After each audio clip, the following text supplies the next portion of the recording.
Good afternoon, everybody, and welcome to our LinkedIn Live with the lovely Gina London. We love doing our LinkedIn Lives because we love sharing knowledge with you. And Gina, tell us a little bit about yourself for the people who don't know who you are. Oh, thanks, Sam. It's always great to be with you too. Hey, everybody out there. For those of you who don't know, I'm Gina London. I'm a former CNN correspondent. I got into leadership and development through the lens of camera presence, storytelling, when I was doing my work there as a television journalist. And then that moved into campaign strategy.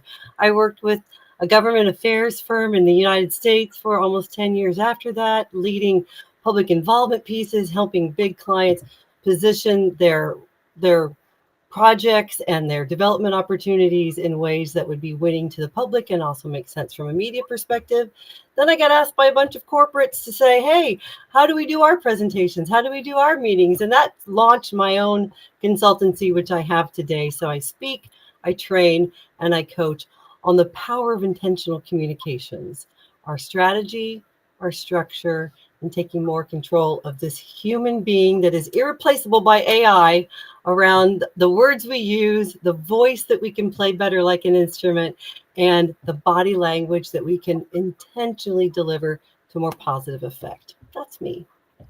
And do you know, folks, I have learned so much from Gina myself. Like, even starting this live, did you notice that my tonation was lower than it usually is? Because I'm learning. You've so many videos on YouTube, you've so many videos on your Instagram, you have so many videos on LinkedIn, and you're always teaching, always showing us little tips. So imagine what people get when they actually hire you to do this stuff, because you're giving so much value all the time.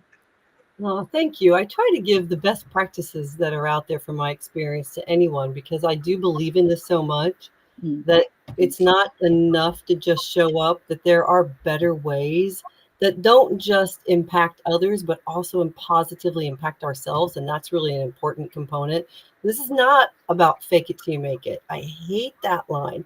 Me It's too. about what are some intentional, small little modifications that you can make in your behavior, in your appearance, in your word choice that will bring people along with you more, assuming we have mutually beneficial outcomes. That's very important as well.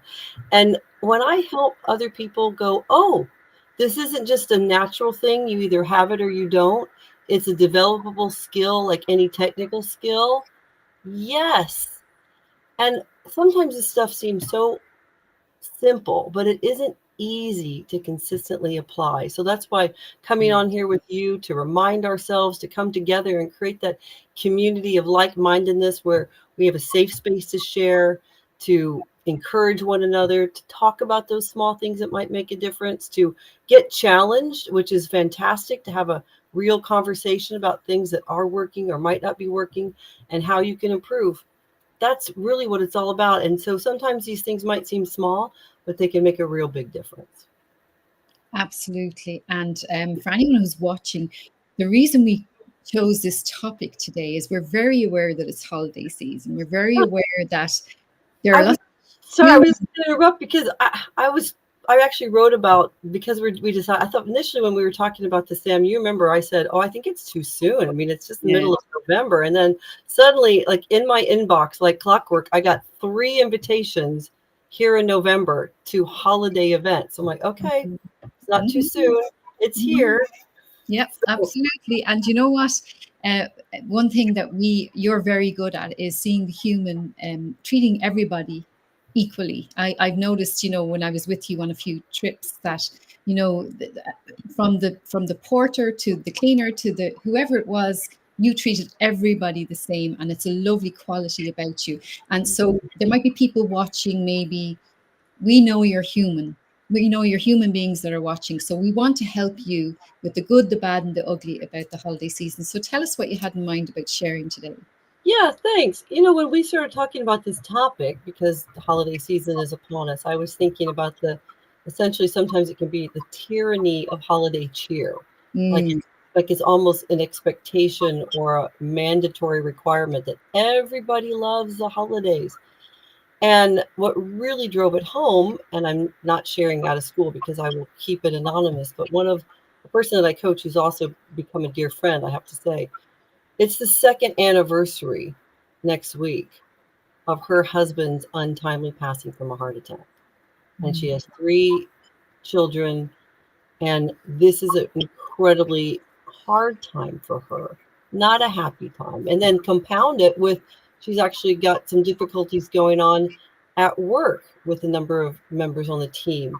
So, and I always say we don't have a personal life and a professional life, we just have a life. And so life can be difficult, especially when there's a heightened expectation around how we should be jingling and jangling and all of that kind of thing. And so I thought, let's talk about it from that real point of view.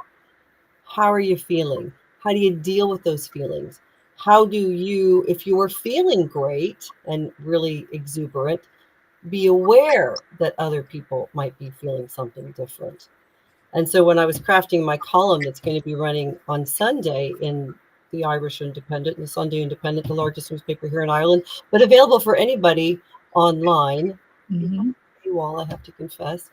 But still, the point that I was trying to make as I was writing the column is that at any given time around the holidays, someone's got a loss, like my friend. Someone might be dealing with their own health issues. Someone might be feeling financially strapped.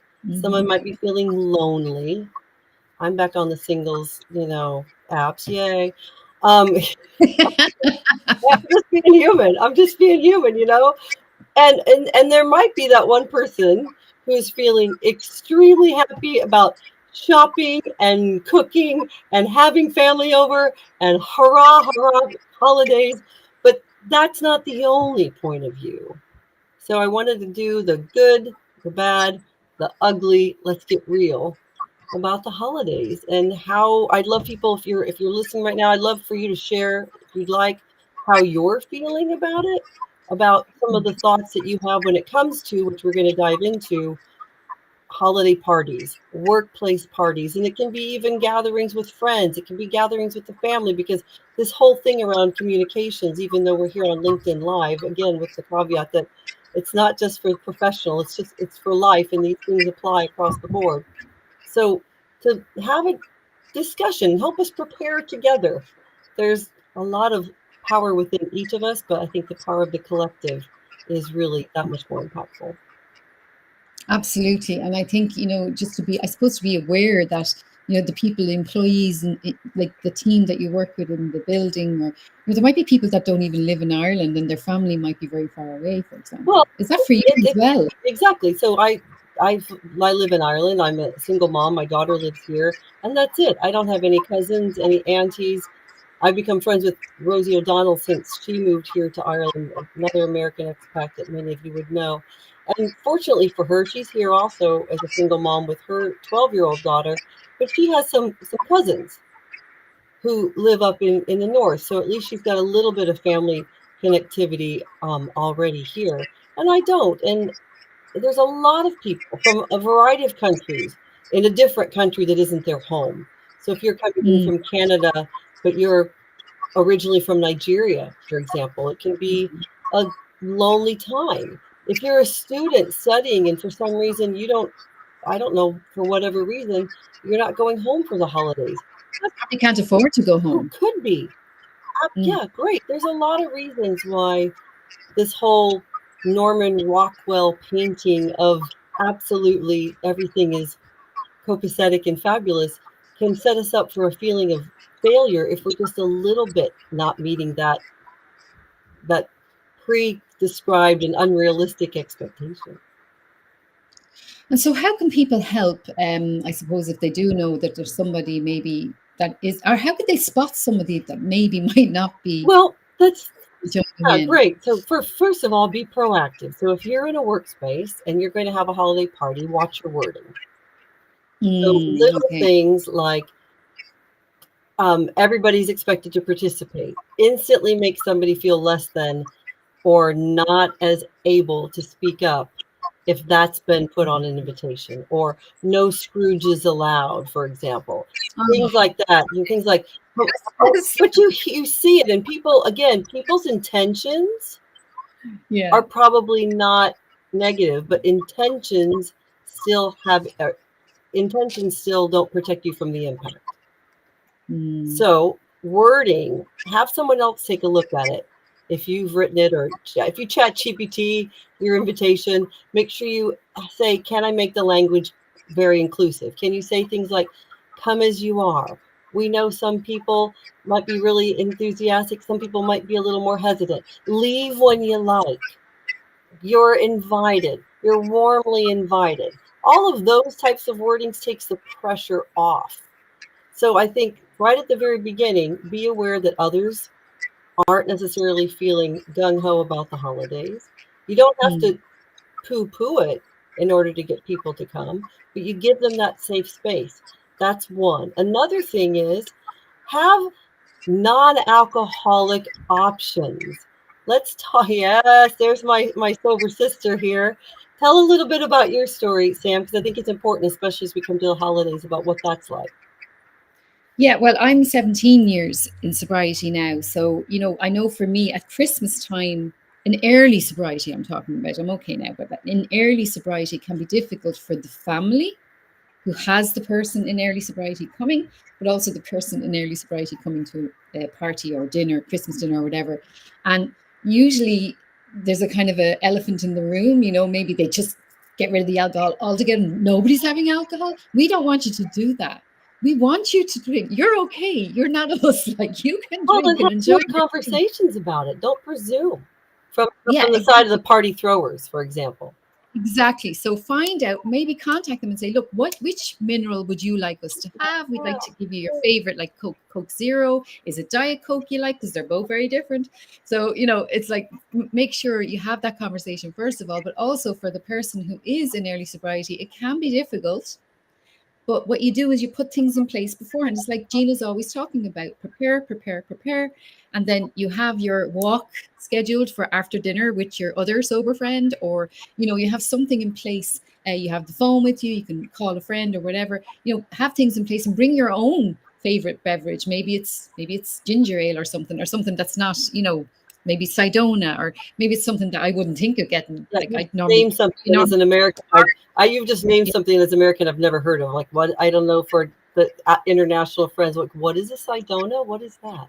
it's like an apple kind of flavor drink. Oh, okay. I don't even know what they do. So I'm just giving an example of somebody might love that You just drink, but we pulled never that think from to get. your Irish childhood, some brand that I've never heard. But See, but this is the this is cultural awareness, folks. yeah, It's neurodiversity awareness. It's sobriety awareness. But what you make is a really good point, Sam, that there's a responsibility for the party thrower, and then there's also yes, there's an example for the party goer. So don't be completely dependent or get resentful if they haven't prepared for you either, because you can prepare for yourself. I think that's also important. If you're someone who maybe does consume alcohol, but you don't want to over consume, also Hmm. try to plan for that. So bring that glass of water, make sure that there's a glass of water with you, and alternate between the champagne and the water or whatever the beverage is. Try to make sure, especially in a workplace situation, that you don't get yourself into an uncomfortable situation where you say or do something that you're going to regret. So please be Absolutely. aware. So for this invitation that's going out, the wording is really important. Can I just give a shout out to Jennifer and to Esther, who have joined us? So Esther has joined us here. I think you know her. She's one of your connections. And then Jennifer, do you know what Jennifer does? She just preparing for people. If we're going to, let's say let's say I wasn't around tomorrow. Who has my digital logins? Who has all of that? It's succession planning, all of that. She does that. It's really cool. Just letting you know. So yeah, so Jennifer, shout out to Jennifer.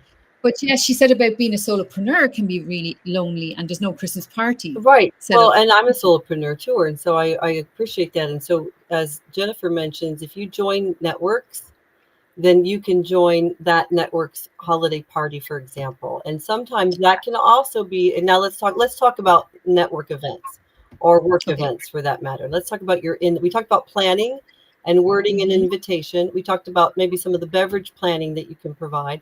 Let's also talk a little bit about being in an event.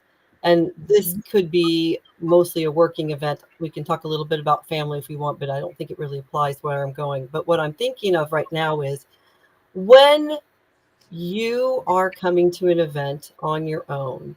You might be intimidated, or you might, regardless of the holiday, but you might be even more feeling like, okay, there's an extra expectation to be sparkly like my outfit, or my need to be extra extrovert, and I don't feel that. So, what can you do? Try to get the list beforehand if you can. Try to reach out to someone beforehand if you can through LinkedIn, or if you've got an internal communication system for your networking group, so that you can have a buddy ready. You can maybe even meet beforehand and then walk in together. If Yeah. you can't do any of that, then my first encouragement is little Mel Robbins here. Do your 3-2-1. When you walk in, before you think yourself out of it, walk to the first person you see, or the fewest people in a little circle, and make that connection. Hi, I'm Gina. What brings you here? Hi, great to see you. Your dress looks so great. Hi, love that tie.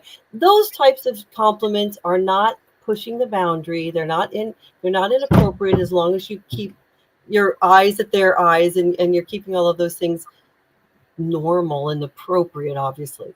But then if you're someone who's in the event and you see me or Jennifer walking in by ourselves, and Sam has a story about this, but it wasn't a holiday event, but Yeah. the feeling of us to be aware, and even if it's an employee who might be down for some reason, or someone who's more introverted, if someone shows up alone and you see them, I think you have an obligation to not ignore, but to go bring in.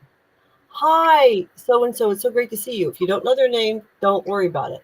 Hi, it's great to see you. Come on over and let us get you what kind of beverage would you like? Don't presume. But Yeah. but do bring and make people feel included.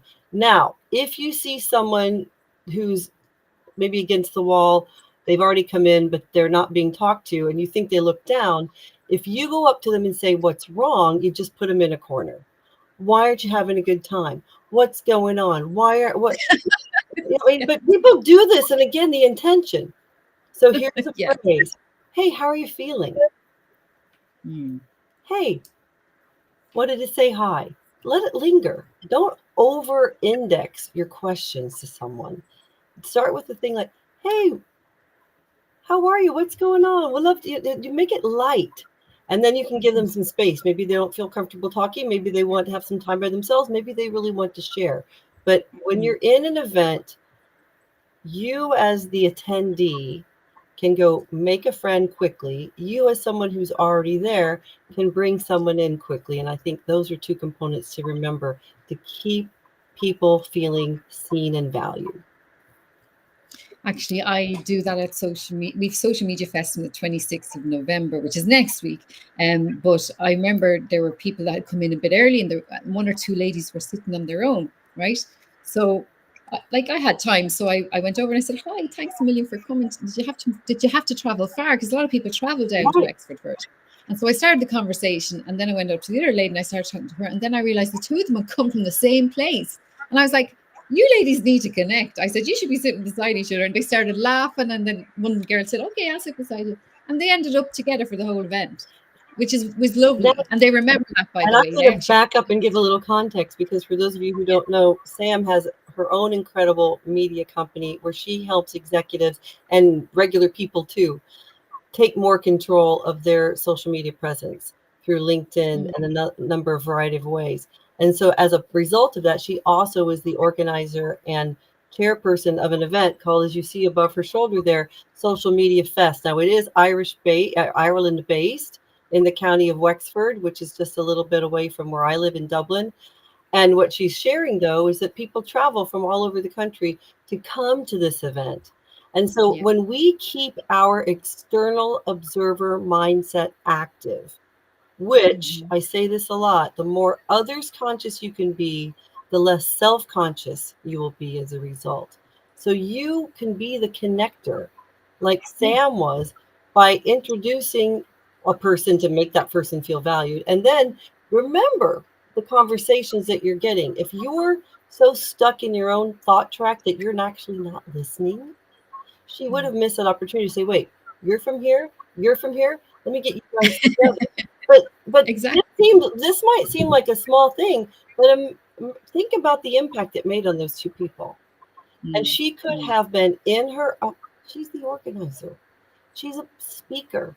She has to think about her other speakers. She could have been so focused on what's happening from all of that she would have missed the active listening skills required to reach out to that one person, remember the other person, bring those two together. And so I want to really spotlight that, because these are the kinds of things you go, oh, where's the magic bullet about how to make these types of events more meaningful? It's the small things that matter. And it really starts with us deciding, because it's a choice, to get out of ourselves. When Sam was talking about me knowing the person at the front desk at the hotel where we were checking in for an event, or knowing the name of the waiter that's serving the coffee, I do that as a choice. Now it's become who I am now, but it starts, and it feels kind of contrived the first time, because you feel like, well, who am I? Why am I asking that waiter their name? And then when you see a person light up because you've actually taken a moment to be interested in them, that's where the reward comes in. Like, wow, this is what human connection feels like. This is what purposeful communication and connection feels like. And I promise you, folks, every one of us wants to feel valued, and I believe has a responsibility to show others value, because that bringing those two lights together, of course, makes more light. There's an amazing museum here in Ireland called the Epic Museum, and it goes through the journey of how people in Ireland left the country from the famine, and left the country because they thought a better life in Australia or America for a variety of reasons, and the impact that they've had on the world through fashion, through literature, through culture, through a variety of things.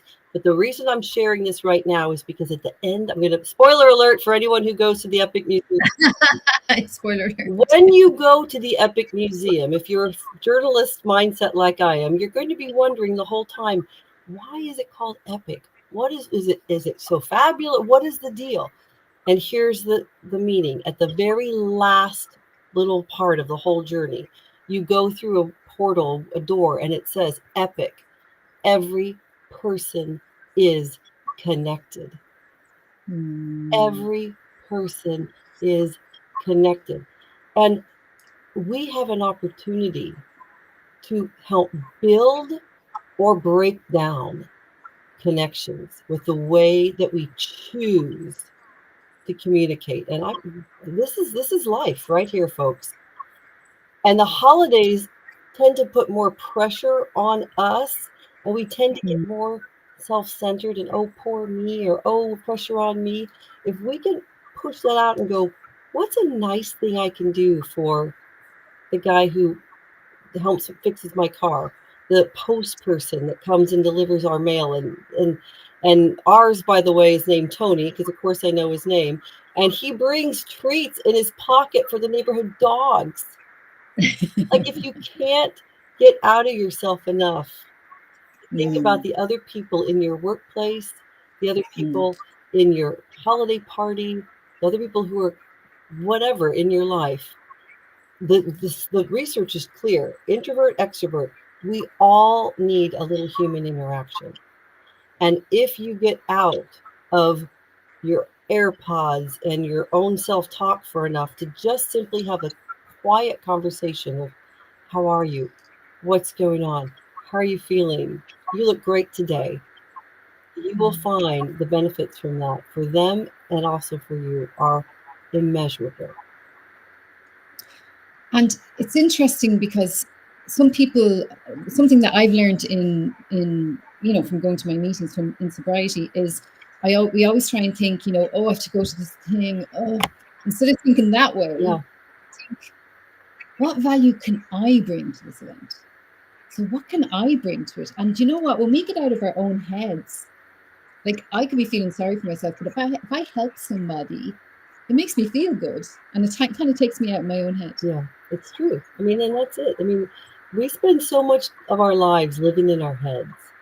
And I thought, no, we do. And of course, that's science. But our thoughts are not reality. Mm. And for us to disrupt our thoughts takes physical effort. So the actions disrupt and then change our thoughts, not our thoughts change our actions. And so if you're acting like you're dreading, you're allowing that thought track to plant in and repeat. It makes those neural pathways that much stronger. However, and this is where I love neuroscience, if you disrupt it with actually an out loud probably say statement of, you know what, how can I add value to one person? How can I meet one person to introduce myself? And if you're never accustomed to doing it, please don't set yourself up for I'm going to introduce myself to 10 people, because you're not going to do it, and then less than because you couldn't achieve your own goal. Set your little goals small, even if it is I'm going to walk in and I'm going to go introduce myself to the first person I see on my right. Like, make it very clear. James Clear and the Atomic Habits. It's not I'm going to go to the gym and work out 5 days a week. It's I'm going to put my trainer shoes next to my bed and just put them on in the morning. That's the little baby steps. So try to find, what are the baby steps? How am I going to encourage another person? What are the small but significant things that I can do? Or one small but significant thing I can do? And if anything, it is the season to start thinking that way, because, it is the season of giving, and charities are always looking for volunteers and all that kind of stuff. And, maybe do something like that can help as well. But definitely, I know that you have a lot of friends and you have a big gathering and stuff like that. And I know that your holiday season, Thanksgiving, is starting soon. So, any tips for people who might have a multicultural team in the Sure. office? Oh, absolutely. Well, like anything, awareness is always critical. So if you are aware that there are people who celebrate other holidays around this season, or people who don't celebrate for whatever reason, back to the whole point about someone have financial problems or a loss, it's important as a employee or as an employer to know your team members. And you don't have to get really deep on their religion preferences, but you should get pretty aware on their cultural traditions so that you can help celebrate other traditions. When's Hanukkah this year? When's Kwanzaa this year? When, after the holidays, does Ramadan start? Becoming more familiar with those things makes your employees and your team members know that they're seen. And that's really important. Really good. Great advice. If anyone has got a question, please do ask in the comments, or do comment. And also, don't forget, you can go to ginalondon.com if you want more information from Gina. But let's just go back over. So the first thing, watch the wording on the invitation. The wording, the drink situation, find out, is alcohol, can you have a mixture of drinks, or what drink would they like to have there? What brings you here was one of the things that you said when you say hello to people. Oh, I have another question. So let's say there's a Christkindl in the office. Describe what that is. Is that a gift giving? Yes. So everybody is given a budget of 15 euros, let's say, and they all have to buy a gift, but they don't know who they're getting. Secret Santa. We call those a gift exchange or Secret Santa in. Sorry, that's it. Okay. Apologies. Yeah. See, I'm learning. So what was the question? So just have you any advice for people who might be involved in a Christkindl, and what kind of gifts do you think have you ever received before that you thought were lovely? Well, again, this is one of those things where you try to be thoughtful. And so thanks, Neil. It's always great to see you with these things, small items that make a big impact. And I do want to, before we go, I do also want to say, I want to make sure I see what Esther wrote, because it was a long one and I didn't get a chance to read it. When we're talking about gift giving, okay, so she says she's such a blessing to connect. She leads a small ministry in Kenya where we care for vulnerable children and orphans, and each connection is a door to new friendships, encouragement, and prayers.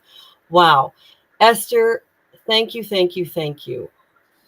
The more we can think about, I'm going to get to the giving in a second, but the biggest gift that you can give is time.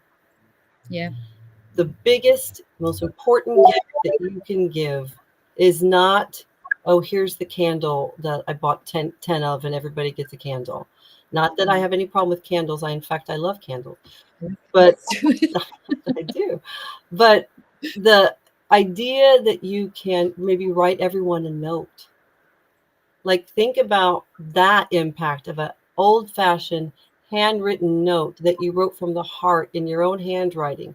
When we're hearing from Esther, like these small children, they need to know that someone's consistently going to be there for them because they have a feeling from their formulative narrative that they were given up for whatever reason. That feeling of unworthiness or lack of value is part of their beginning narrative. And you could be walking around outside of Kenya in the streets of Manhattan and meeting a colleague that you might not even know was adopted or might even not even know is suffering a loss of a family member or a friend. So the more that we can be aware, again, the external awareness mindset helps us show value to others. So I would say back to the idea now of gift giving ideas. Don't put so much pressure on yourself that it's going to make it not fun. Number one. Back to the organizer of this, give some parameters. We're all doing hand towels this year. We're all doing candles this year.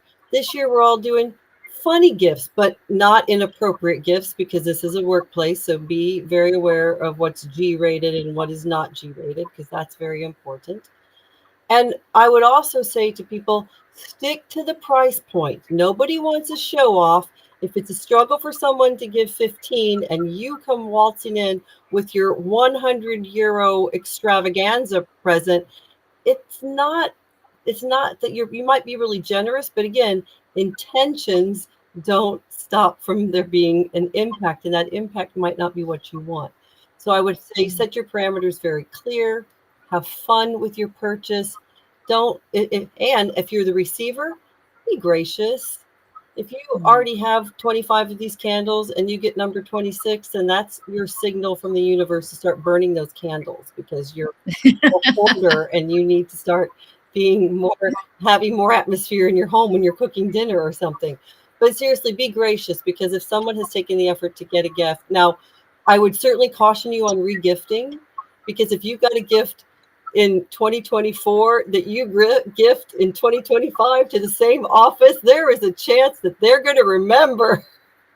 Yeah, that happens. We had a secret Santa when I was in college on my dorm floor.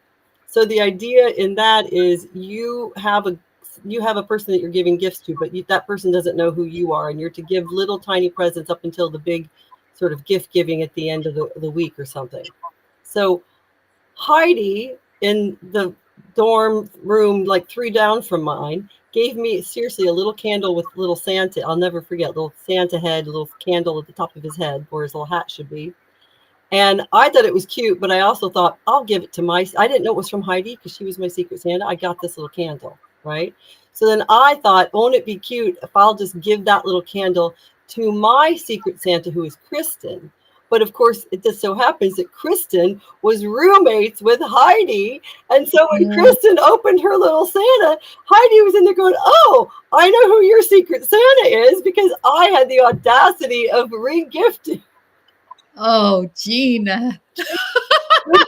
It was an embarrassing moment. I'm not proud of it. Kristen and Heidi, if you happen to be listening here on LinkedIn, no, Heidi called me out as she should, and I mea culpa'd it like crazy, and then went and got both of them a little present. So see what happens. But hey, have fun. Try to find the joy in the quiet moments if you're not a big party person. Oh, another thing too for employers. Don't just have evening cocktail driven parties. You can also have a coffee breakfast in the canteen. You can have a lovely luncheon that doesn't have to be one of those boozy lunches that spills over into the sloppy evening. So there are alternative events that you can curate so that you make sure and you include a wide range in your office, because in any office there's a wide range of people. Brilliant. Thank you so much, Gina. And if anyone wants to get in touch with Gina, you can connect with her here on LinkedIn. Go to ginalondon.com. And also, Gina is on Instagram. And I do know that if you go to Instagram, I know that there's a special offer running on Instagram about the Language of Leadership course. Do you want to tell us a little bit about the Language of Leadership? I do. Thank you, everyone. I am officially on the Black Friday isn't a day, it's a whole season bandwagon, because again, growing up in the United States, for those of you who are not initiated, Black Friday traditionally is just the Friday after the Thursday, which is Thanksgiving. Full stop, the end. That's all it is.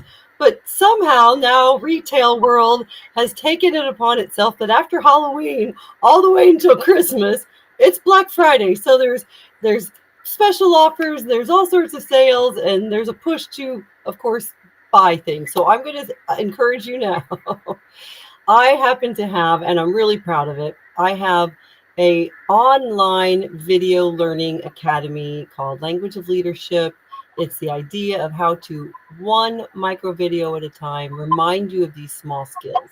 So it's ideally once a day, you log in, you work through, you watch that video, you do the following exercise, and you let that sit.